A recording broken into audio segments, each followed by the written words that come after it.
Really, isn't it, from Sean Dyche? Okay, so let's have a quick reflection as to what we've seen so far in the Premier League. 6 games down in the match week. We started with that shock win for Bournemouth against Liverpool. Everton, as we've just mentioned, beating Brentford by that Dwight McNeil goal after 35 seconds. 2-2 draw between Leeds and Brighton. Leicester losing at home to Chelsea, whose mini revival continues. Spurs overcoming Nottingham Forest, and Palace losing at home to Manchester City. 4 games on Sunday at Fulham, United, West Ham and at Newcastle. Right, top of the table, Arsenal's lead at the top, down to 2 points before the Gunners go to Fulham. Manchester City moved to 61 points. Manchester United 10 points behind their City rivals, but they've got 2 games in hand on Pep's side. Spurs are in the final Champions League place. At the other end, it's so tight, 6 points separate the bottom 9 sides. Southampton go to Manchester United on Sunday with the Saints 20th, 3 adrift of safety. They're joined in the bottom 3 by Leeds and West Ham. Bournemouth move up 3 places to 17th. And Leicester are also safe by just a point. Everton, Forest, Wolves, Palace, before you get that gap to Aston Villa. That's it from us. Thanks to Tim, thanks to Owen. Do join us for Sunday's 4 games from the Premier League. But for now, take care. See you next time. Interesting, intriguing summer ahead, no doubt, at Tottenham Hotspur. Now, Leicester City started the day just 3 points clear of the relegation zone. They've lost the last 3 in the Premier League as they took on Chelsea at the King Power Stadium, enjoying a mini revival. Commentary from Matt Upson and Andy Bishop. Players, that's why they're in the quarterfinal of the Champions League. Outstanding group of players that will slowly find their way and I'm sure do very, very well. But my players gave everything today, and we know the areas that we lack in as a squad, but the players kept fighting and running and working, and like I say, on a different day the chances go in and it can be a different result.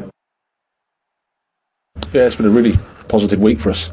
3 wins, a determined win against Leeds and an important victory against Dortmund in the Champions League, and then to back it up with a victory here away from home in the Premier League says a lot about the developing, I think, spirit, developing togetherness we have at the club with the team. So we're delighted with that. It's a hard-fought game, as they always are, and especially away from home in the Premier League, very complicated, but in the end I thought we had enough quality to win.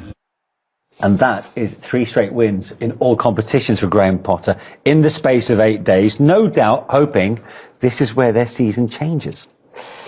Well, they've turned it around a little bit. I think goal scoring has been a big issue for them. One of the lowest scores, I think. 3 goals today. Kai Havertz was the best player again today. He was the best player midweek against Borussia Dortmund. I know he doesn't have a centre forward, but Kai Havertz is doing a pretty good job of filling in Enzo Fernandez, Kovacic. That looks like a really good partnership. Yeah. Those 2 in there. And a bit more solidity defensively. So I think Graham Potter slowly, look, he's got a fabulous group of players there, by the way. You can't be 10th with that group of players. Yeah. So I'm sure he's going to figure it out. But goal scoring is the biggest issue, and today he addressed that. Are there signs for you that they are turning the corner? Well, I think that the Champions League, they come alive, and so does Kai Havertz. Kai Havertz, yeah, unbelievable. But the 3 at the back suits them. They've got Chilwell and James fit now. James was missing today because of illness. You've got Enzo in the middle of the park with Kovacic. I think that's a nice balance in front. And then take your pick up front. Yeah. Because they can all rotate. Yeah. They've all got pace. They've all got ability. So I think he's found the formation finally. He's had a disastrous season. They're still capable of winning the Champions League. They got the quality to be able to do that. You wouldn't put it past them. Can they finish in the top 4? I think they're too far away. I think they've started their run too late. They're capable of winning every game between now and this season. And I would suggest they would have to do that if they want to finish in the top 4. As for Leicester, that's 4 straight defeats in the Premier League, 1 point above the bottom 3. It wasn't that long we were talking about the fairy tale. Is it now going to have the nightmare ending?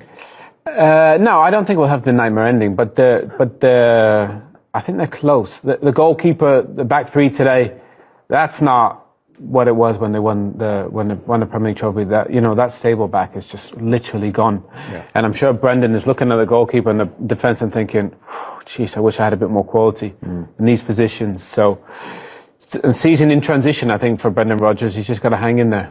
What are you smirking at, Tim? They're in it. I said it with Forest. I think Leicester are in it as well. I really believe that. I think they've got a group of players who didn't anticipate being in a relegation battle, but like the rest of them, I think there's 9 of them. They're in a real battle to the finish, and they might find it a little bit too much of a shock to the system. So I think I worry for them. I really do. few nails to be chewed between now and end of May. Time for a final break on Matchday Live Extra.